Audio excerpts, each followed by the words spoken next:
La virgule fait le point sur les Français en NBA. Ils sont beaucoup à être engagés cette année, plus que jamais. C'est la deuxième nation la plus représentée. Évidemment, on est obligé de commencer par Wembanyama. Lucas, parle-moi un petit peu de son début de saison. Les Spurs sont en 6-6, donc bon, 12 matchs, c'est pas énorme, mais tu as déjà de la matière. Bah 6-6, mais la saison dernière, c'était pas ça du tout. Donc franchement, ça fait plaisir à voir parce qu'il y a il y a une nouvelle création de jeu, ça se voit. L'apport de Chris Paul en tant que meneur, ça aide.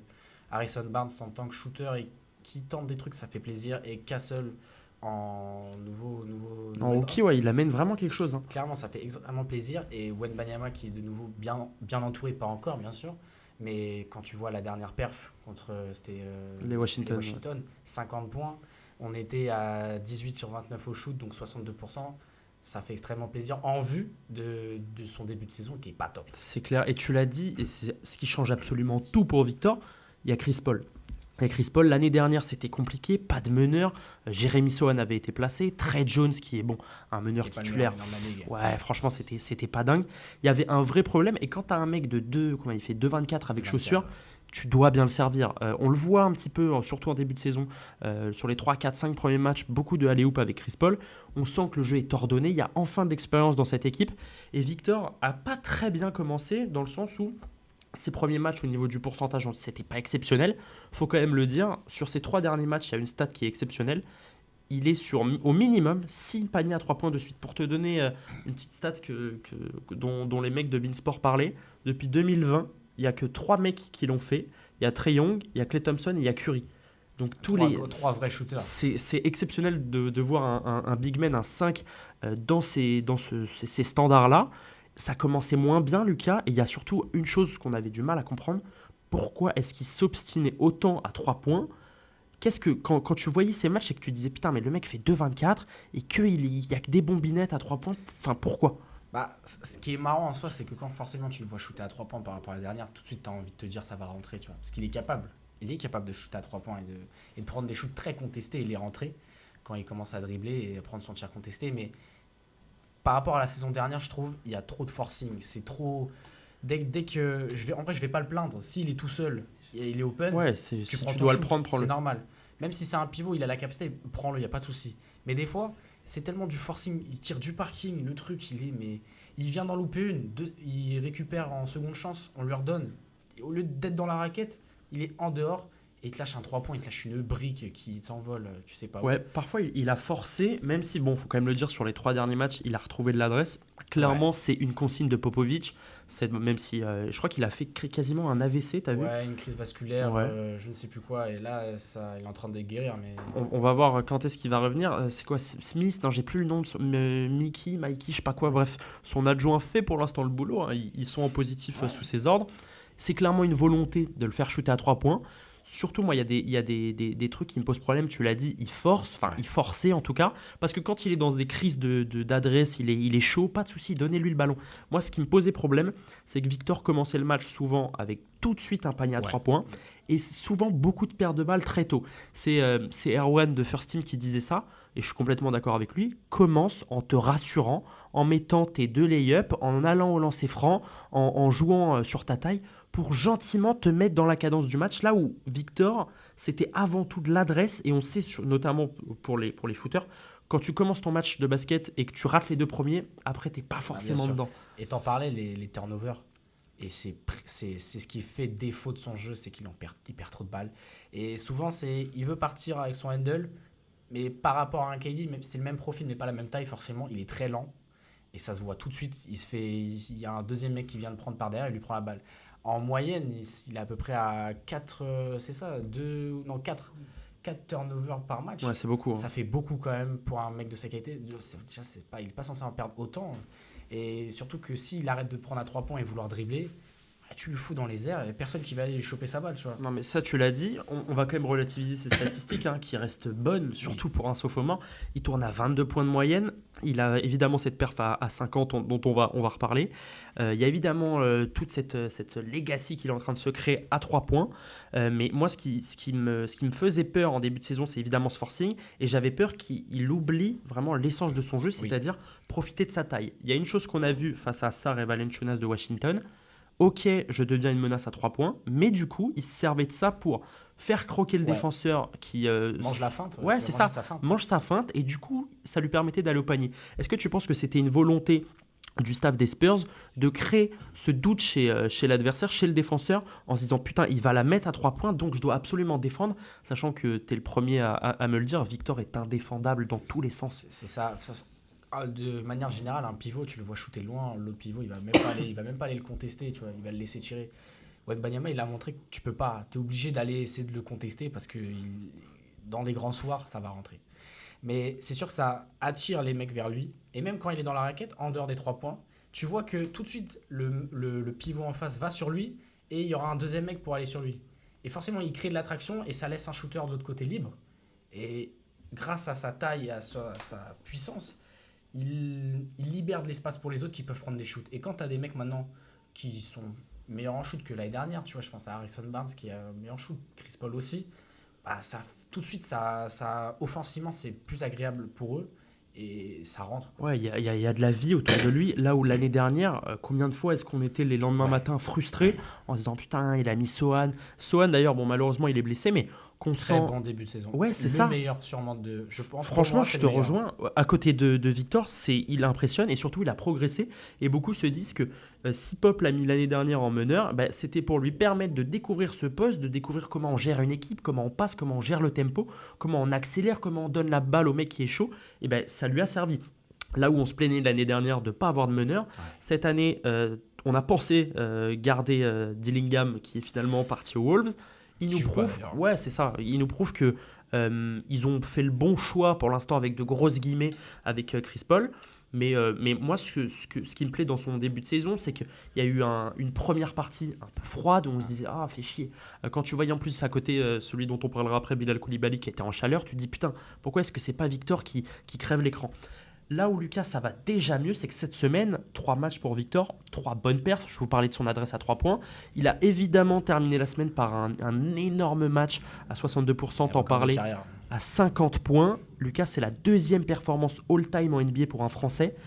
Quand tu as vu ce match, qu'est-ce que tu t'es dit? Déjà, de base, je m'attendais à rien ce match. Je m'attendais à rien vu la confrontation. Mais... c'était excitant quand même, avec 3 Français comme ça. Ouais, ça c'était sympa, mais je me suis dit le match va être c'est pas le meilleur match de ma vie. Ouais, ça va être ouvert. Ouais. Mais entre guillemets, déjà le match était serré. Les Spurs se sont pas envolés. Ils sont envolés à la fin, mais ils sont vite revenus. Ouais, et il faut souligner aussi que Jordan Poole avait fait une grosse perf dans le match. Ouais, il mettait dedans le cochon. Mais Wemby, t'as montré le truc. Pareil, tu l'avais dit. Première action, dès qu'il a la balle dans les mains, c'est 3 points parking. Ça rentre. Deuxième, parking, 3 points. Et c'est une idée de mourir avec ses principes, mais est-ce que du coup, quand ça rentre, toi, t'as envie de quoi? T'as envie qu'il continue à balancer ou t'as envie justement qu'il varie? Je veux qu'il varie. Il doit tirer à 3 points. Parce que c'est un avantage que d'autres équipes n'ont pas forcément, et les Spurs l'ont compris, il faut tourner autour de ça. Sachant que s'il fait sa feinte, ça délivre un nouveau schéma de jeu. Et ça ouvre le jeu pour tout le monde. Et oui, et si tu le mets dans la raquette, il a pris du muscle, il est dominant. Je pense au match contre Sacramento. Sabonis, c'est toujours c'est pas le plus grand des pivots, mais il a toujours traumatisé tout le monde. Et Wemby, l'année dernière, il l'avait traumatisé. Et là, je l'ai senti, mais bien plus puissant. Tu vois le contre où il mange la feinte de Sabonis, il se retourne, il bloque. Enfin, il y a quelque chose dans la raquette qui fait qu'il n'est pas prenable, quoi. En fait, j'aime à dire que c'est le Cyril Gane de la NBA, c'est-à-dire qu'il a les dimensions physiques d'un big man, ça en est un évidemment, d'un poids lourd du coup dans le cas de Cyril Gane, mais il a la faculté de se déplacer comme un léger, comme un mec plus simple, quoi. Il a un handle, et surtout je me disais quelque chose en ce début de saison. Est-ce que c'est pas le big man en NBA le plus adroit à 3 points, sûrement derrière 4 quand même, parce que Anthony Towns, t'as vu encore 47 points ce soir-là, et ça va être une vraie arme, surtout que tu le disais, quand il est dans la raquette, il est indéfendable, mais quand Victor s'élance à 3 points, quand il a les 2 pieds ancrés dans le sol, qu'est-ce que tu veux faire? Il fait 2,24. Quand il lève les bras, ses bras, il est à 2,60. Il a des bras, c'est des tentacules. C'est vrai que c'est décourageant de fou. Tu le vois, tu peux tout contester. Il va quand même prendre son step back à la ligne. shooter en retrait et te la mettre à 3 points, t'es le pied en bas, t'es dégoûté, quoi. T'es dégoûté et ça, on l'a vu, blasé, parce que justement, quand il se disait, ok, cette fois-ci, il va pas me la mettre dessus à 3 points, je vais m'employer, je vais défendre sur lui. À côté, qu'est-ce qu'il faisait? Du coup, il te feintait et il allait au panier. Ouais. Et on l'a vu notamment dans ce match-là. Déjà, Victor a fait un match exceptionnel, d'une propreté dingue. Tout mettait dedans. Il était un mec hyper élégant, qui forçait pas le jeu, qui jouait pour les autres aussi, parce que Victor est capable de créer. Et surtout, ce que j'ai beaucoup aimé, c'est donc évidemment pas de forcing, mais il était inarrêtable dans le sens où soit il allait au lay-up, soit il allait au dunk, soit il y avait une faute. Il n'y a quasiment aucune séquence où Victor s'est trompé, même si c'est le propre des jeunes joueurs.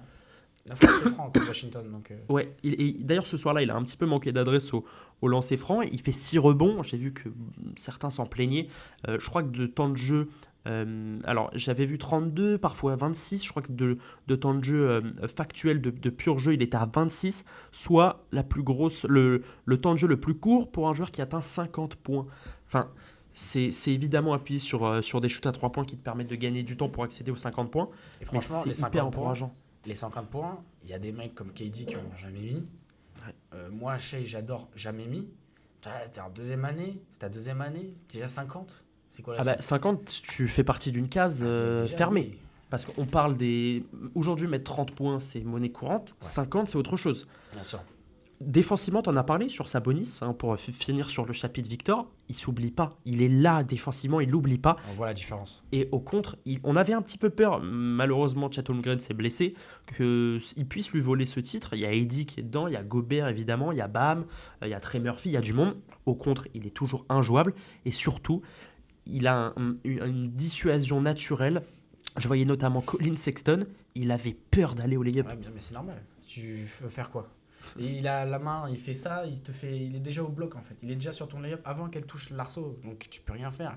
Et le compte sur Sabonis, c'est du jamais vu. C'est exceptionnel. Et surtout, en fait, il défend sans défendre. Parce que rien que sa présence, c'est une défense. Tu vas pas lui sauter dessus. À moins que tu t'appelles Anthony Edwards et que t'es taré et tu vas lui sauter dessus parce que t'as qu'une envie, c'est de le défoncer. Alors, on connaît le bonhomme. Sinon, tu le fais pas, tu vas pas. Et surtout, on sait que tu fais bien de parler d'Anthony Edwards. Il y a aussi Ja Morant, ce genre de mecs qui vont être titillés d'aller lui dunker dessus. J'en vois beaucoup quand il se prend des dunks dessus. Ça lui est pas encore arrivé cette saison, se moquer et tout. C'est Kevin Séraphin qui disait ça. Tu ne peux pas prendre de dunk sur la tête si tu ne défends pas. Voilà, t'as déjà vu Curry se prendre un dunk sur la tête? Jamais. Si t'as pas sauté, c'est pas un dunk. Donc ouais, c'est ça. Donc en tout cas, le début de saison de Victor est encourageant. Oui. Le talent, je crois qu'il n'a pas bougé. On est d'accord là-dessus. On en attend autant de lui parce qu'il a le calibre déjà pour être All-Star cette saison, pour être un des top joueurs. Il fait sûrement partie déjà du top 15, top 20 joueurs de cette NBA. Et il reste encore jeune. C'est clair. C'est que sa deuxième année. Il va avoir 21 ans. Et oui. Et sachant qu'on en parlait avec Lucas, il est encore un peu frêle pour un poste 5. Et surtout, c'est normal qu'à 20 ans, ton corps soit pas fini. Quand il joue contre des tontons de 30 piges qui sont galbés, qui prennent des coups depuis des années dans la raquette. Il faut aller le chercher. Hein. C'est clair. Il y en a un autre qu'il faut aller chercher parce qu'il faut surtout observer. Lucas, c'est Bilal. C'est Bilal Coulibaly. Franchement, cet début de saison, c'est pas celui qu'on attendait le plus, mais avec le nouveau coach, j'ai oublié le nom, qui est maintenant titulaire, il start. Tu vois tout de suite la progression. Déjà, pour la petite anecdote, sur les réseaux, ça parle déjà du nouveau Kawhi défensif, tu vois. Je me dis, bon, on n'est pas encore là, parce que Kawhi, défensivement, à l'époque, c'était quelque chose. Même encore aujourd'hui, même s'il est blessé. Mais ça peut que donner du bien pour l'avenir. Et franchement, je crois que l'année dernière, il tournait à 9 points de moyenne. Là, il est à 15,3. La progression est énorme, même si sur les derniers matchs, ça a un petit peu baissé. Face aux Spurs, c'était pas du tout le bon match. C'était pas son match, mais il amène quelque chose de dingue. Il amène de la vitesse, de la défense, t'en as parlé. Qu'est-ce qu'il est actif? Ça doit être un enfer d'attaquer sur lui. Le match contre Atlanta, face à Trae Young. Trae Young a vécu la pire soirée de sa vie. Il s'est fait museler, mais je crois qu'il a pris... j'ai plus exactement, mais plus de 25 shoots et il en a mis que 2. Il a muselé tout le match. Et tu vois son animation, il court partout, il est réactif. Il joue intelligemment en fait. C'est ça qui fait sa force. On se posait la question quelle était la limite, quel était le plafond pour un mec comme Bilal Coulibaly. Est-ce que déjà il y avait possibilité d'être un franchise player? On se posait la question. lui se disait, ayant comme objectif personnel de ressembler à un joueur comme Paul George. Alors évidemment, si ça devient un joueur comme Paul George, on sera tous très contents. Je prends. Ouais, mais il y a un sort de leadership qui arrive cette saison, et tu l'as dit, tu l'as parfaitement dit, on ne l'attendait pas. Évidemment qu'on voulait, on avait toujours notre œil sur Bilal Koulibaly, surtout Washington depuis qu'il y a Alex Sarr, mais c'est pas le joueur que je voyais le plus progresser. C'est franchement dingue ce qu'il fait, et surtout, sur ce début de saison, il a montré, il a rassuré Washington, il a même d'ailleurs été prolongé. Tu te dis que tu peux faire quelque chose avec un mec comme ça. Il a toujours été encouragé, même l'année dernière, les dirigeants en parlaient en bien, ne faisaient que d'en parler en bien. Qu'il y avait quelque chose à faire, pas autour de lui, parce que je pense pas que c'est un franchise player, sachant que tu as encore des mecs comme Jordan Poole et Kuzma, même s'ils sont pas du tout à leur meilleur niveau, ils sont très irréguliers. Il pourra pas l'être tout de suite, dans le futur, je sais pas, mais l'avenir en tout cas de son talent est indéniable. On sait que, je te coupe Lucas, on sait que le franchise player, c'est pas forcément qu'une question de niveau. Il y a l'aura, il y a le charisme. Et des mecs comme, alors que je te trouve un exemple, qui ont le talent d'être un mec comme CJ McCollum, qui est un super joueur, qui n'a pas, je pense, le niveau d'être un franchise player, mais qui fait souvent partie d'un Big Three, alors que clairement, il a le talent d'être une deuxième option d'une équipe qui va loin. Oui. Mais c'est une question de faut s'affirmer dans un vestiaire. C'est un petit peu la peur que j'avais vis-à-vis de Bilal, parce qu'évidemment, quand t'es français, t'as tout à prouver. Tony Parker en parlait, même si je pense qu'avec des mecs comme Tipeee, comme Wemby, t'as moins besoin de prouver quand t'es européen. Néanmoins, t'arrives à Washington, une équipe qui, depuis John Wall, depuis Bradley Beal, c'est la galère. Ouais. Donc, il est en train de rassurer les fans. Moi, il y a un truc que j'adore, Lucas, c'est son pourcentage au shoot. C'est propre. Il se fait pas le déplacement pour rien. Ouais, non, c'est juste... c'est pas un inverse de Wemby. C'est un juste milieu qu'il trouve. Il va pas forcer. Il donne beaucoup aussi. Il envoie beaucoup sur ses ailiers, surtout sur le meneur. Et il a la confiance de ses partenaires. On lui donne, on sait qu'il va prendre son shoot. Et on a confiance en lui, tu vois. C'est pas comme si on t'évite un peu ou on te fait juste le sale boulot. Il est là, il est présent. Et il y a cette envie il y a cette envie en lui de prouver, tu vois. Il y avait sur Twitter un mec qui avait fait un tweet en mode Bilal, c'est le joueur type qui va faire 3-4 ans en NBA, repartir en Europe tranquille. Et il avait fait un petit smiley en mode je rigole. Parce qu'actuellement, son début de saison montre tout le contraire. Ça se voit qu'il a faim, qu'il veut aller de l'avant. Et surtout, il est en train de griller les étapes, parce que tu l'as dit, je l'ai dit, on ne l'attendait pas à ce niveau-là. Personne ne l'attendait à ce niveau-là. Ça parlait même lui alors évidemment, on est encore au tout début, il y a plein de joueurs qui vont prétendre à ce titre, de MIP, de la plus grosse progression. Ouais, ça va être dur. Ça va être dur, mais s'il continue, il va être dans la discussion, parce qu'un mec qui monte à plus 6, plus 7, plus 8 points de moyenne par match, forcément ça impressionne. Je vois tes stats sous les yeux, il y a quand même beaucoup de défaites, donc collectivement c'est compliqué. Jordan Poole met dedans, notamment contre les Spurs. 42. Mais je pense que il s'est calmé d'ailleurs un peu, hein. T'as vu ? Ouais. Mais ça reste Jordan Poole. Ouais, c'est ça. Mais de toute façon, Washington en l'état ne va nulle part. Même si avec Bilal et surtout avec un autre Français dont on va parler, il y a moyen de construire quelque chose. Le cas, c'est Alex Sarr. Ouais. Alex Sarr, il y a moins de matière dans le sens où, on le sait, les big men dans son rôle, dans sa carrure un peu, la style un peu Bam Adebayo, donc des 5, voire 4, même si je pense que c'est mieux de le faire jouer en 5, pas hyper grand, pas hyper encore développé, c'est normal, hein, c'est un 2004, le bonhomme, il a notre âge. Ça crève moins l'écran parce que, sauf quand t'es Wembanyama, ça met du temps. Quand t'es un grand bonhomme comme ça prend du temps. C'est rare regarde les Embiid, les Giannis, même si Embiid, je crois, est drafté 3e, c'est des mecs... Ça met du temps. Ouais, c'est ça, tu mets du temps à les développer. Donc, est-ce que toi, son début de saison un peu faible, tu le relativises, je vous donne juste ces statistiques, 9,5 points par match, 16% à 3 points. Ouais, c'est pas top. Par contre, je crois qu'il est 4e au contre à 2,3 par match, donc défensivement, il rassure. C'est sûr que en fait, il arrive derrière Wemby. Il arrive derrière le rôle qu'a Wemby, c'est ce nouveau 5, entre guillemets, ultra moderne, peut tout faire. Et lui, il arrive, comme tu as dit, un peu à la Bam. Ça peut shooter à 3 points, ça peut faire des choses, mais pas aussi technique que lui. Et forcément, il y a cette image un peu de vouloir changer la chose, et t'es attendu parce qu'il est français, tout comme Wemby. Il est drafté 2e quand même. Hein. Aussi, et forcément, faut prouver. Mais pour ça, je 3 points, c'est sûr que c'est pas fou. Mais c'est aussi Washington. Ouais. Et il joue pas tant que ça, je crois, quand même. Ouais, Non, 25 minutes Ouais, de c'est moyenne. pas énorme. On sait qu'il y a quelque chose par contre qui est sympa. Il séduit son coach parce qu'il commence les matchs. Il devance quand Oui. même un mec comme Valenciunas qui a de la bouteille Ouais, en NBA, qui est balèze, qui hein. va sûrement se faire drafter, se faire trader parce que je pense à OKC notamment qui a plus personne. Plus personne.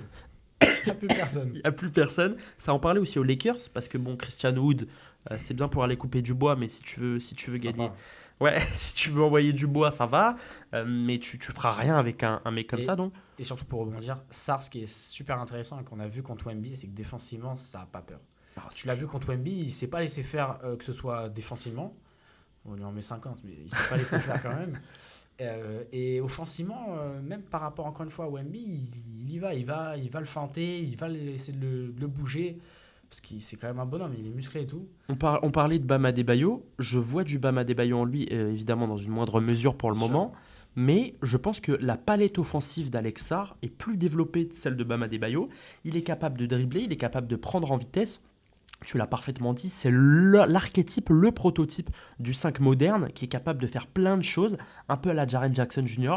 Ouais. Mec, voilà, quelle taille il fait 2,10 Sarr Ouais, Ça, j'ai pas. 2,13. 2,13, bon, ok. Quand on dit petit, un Ouais. peu, ouais, on s'entend. Bam Adebayo est vachement plus petit que ça. Je me Oui. suis un petit peu Largement. emballé. Mais c'est ce qu'on veut dire dans ce sens-là. C'est un mec qui, il va falloir prendre son temps avec Alexa. Je voyais des mecs déjà l'arracher en pré-saison parce qu'il n'avait pas un bon pourcentage. Doucement. On Ouais, parle bien sûr. d'un mec qui est dans la capitale, dans une équipe qui collectivement, bon, c'est compliqué, même si c'est beaucoup mieux que l'année dernière, Oui, c'est notamment impulsé par Bilal. Alex va devoir prendre son temps, prendre la mesure de la NBA. C'est un mec qui, l'étranger, il connaît, l'adaptation connaît. Il est allé en Espagne, il est allé en Australie, il est déjà allé aux États-Unis avant même d'être majeur. Donc, laissons-lui le temps de trouver sa place. Il se cache pas. Quand il joue, il se cache pas. Et ça, le cran d'un joueur, c'est hyper important. Là où le prochain dont je vais te parler, regarde un peu la transition, Rizaché, qui est sûrement le mec le plus talentueux de la QV, il montre sur le terrain de belles choses. Là où en dehors, il est un peu timide.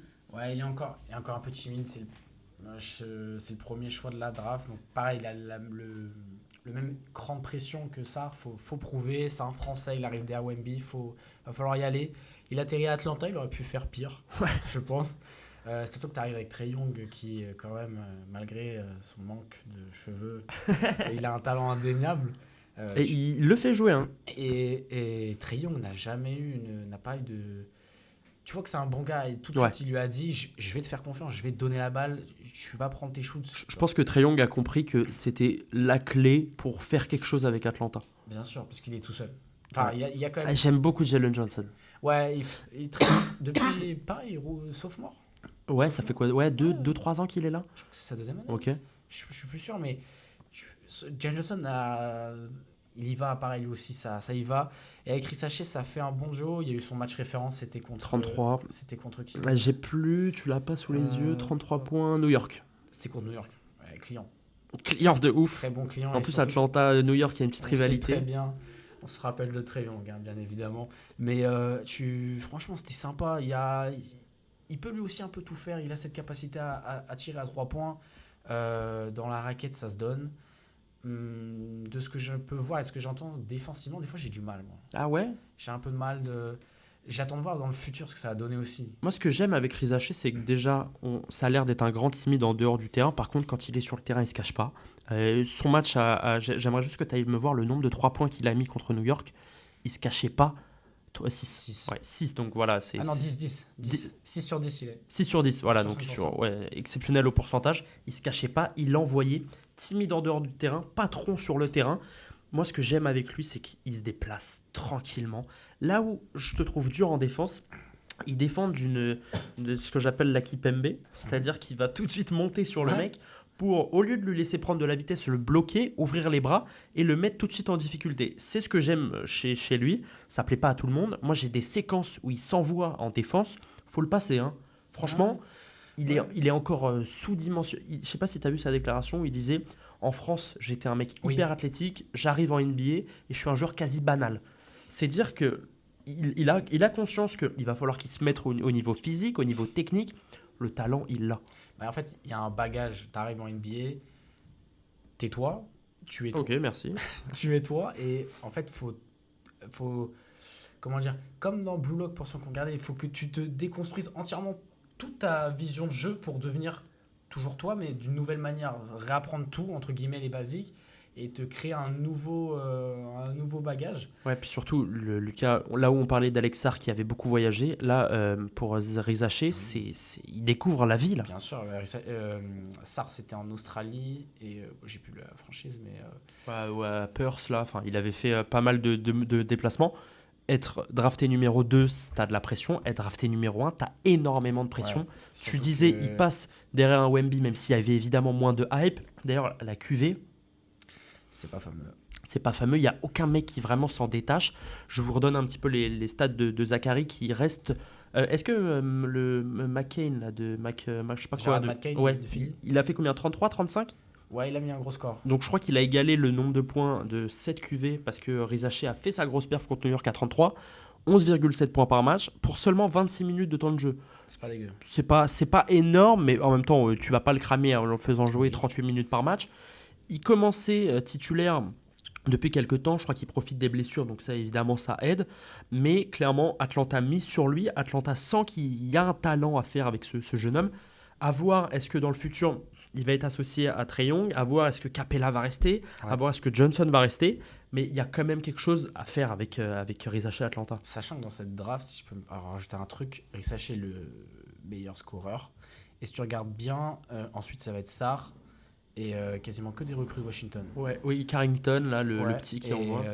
C'est déjà les deux. Et après, il y a Ivy, comment il s'appelle le grand des Grizzlies, là, qui a une sale tête. Ouais, voilà, il y a lui, et il y en a un autre aussi. Il y a Washington et il y a Memphis qui sont plutôt chanceux là-dessus. Ouais, il y a aussi. Jack est blessé. Ouais, il y a. Décidément, on est vraiment malade. Il y a Dalton Knesh, là, je sais pas quoi, des Lakers, qui met dedans aussi. Qui avait allumé les... très, très fort. C'est LeBron qui a encore fait des éloges parce qu'il envoie à 3 points le bonhomme. Il y en a un autre qu'on attendait à 3 points, c'est Tidjane Salin. Plus compliqué pour lui. Plus compliqué. Drafté 6e au Charlotte Hornets. Il est présenté par beaucoup comme le mec avec le plus gros potentiel des 60 sélectionnés. Par contre, avec un poste 3 comme Tidjane Salin, il va falloir prendre son temps. C'est un mec qui arrive en plus dans une franchise... putain, faut être motivé. La franchise, c'est sûr qu'elle est... Il y a des dégâts, faut reconstruire. Si ton leader est un personnage qui est là une fois sur deux, qui fait d'ailleurs un gros début de saison. Très gros début de saison, la Melo, et je crois qu'il est blessé. J'ai pu jouer les derniers matchs. Et moi, déjà, je pensais pas du tout qu'il allait arriver 6e, 7e. Ouais, 6. 6e, je pensais vraiment pas qu'il allait arriver là. Déjà, ça fait plaisir. Et bien sûr, il va falloir laisser du temps parce que cette franchise, c'est de la poussière encore. Franchement, Tu l'as dit, étonnamment drafté 6e. Ça veut dire qu'il y a un projet derrière lui. Ouais. On l'a vu, notamment sur ses 2-3 premiers matchs, ne pas jouer une minute. Petit coup de froid, parce que on s'attendait à ce qu'un mec drafté 6e, pas forcément débute dans le 5, mais joue. Sur son premier shoot à 3 points, ses premiers points NBA, on a vu un soulagement.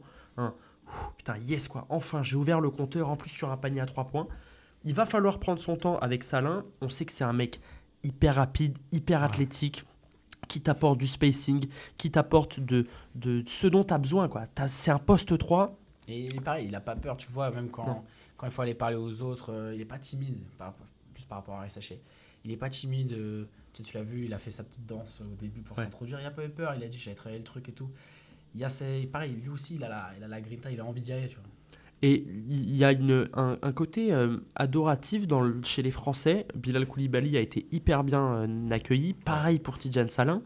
C'est des mecs qui vont être bichonnés, qui vont être mis en avant. Il va falloir maintenant qu'ils se mettent au rythme de la NBA. Pour un mec comme Tidjane Salin, avant la 2-3e saison, il va falloir prendre son temps. Bien sûr. Le pourcentage est faible, il joue très peu. Il a même pas 20 minutes. Ouais, franchement, en début, il jouait que dalle. Les pourcentages sont pas ouf. C'est du 1 sur 6, 1 sur 3, 1 sur 4. On va lui laisser le temps de se mettre en place.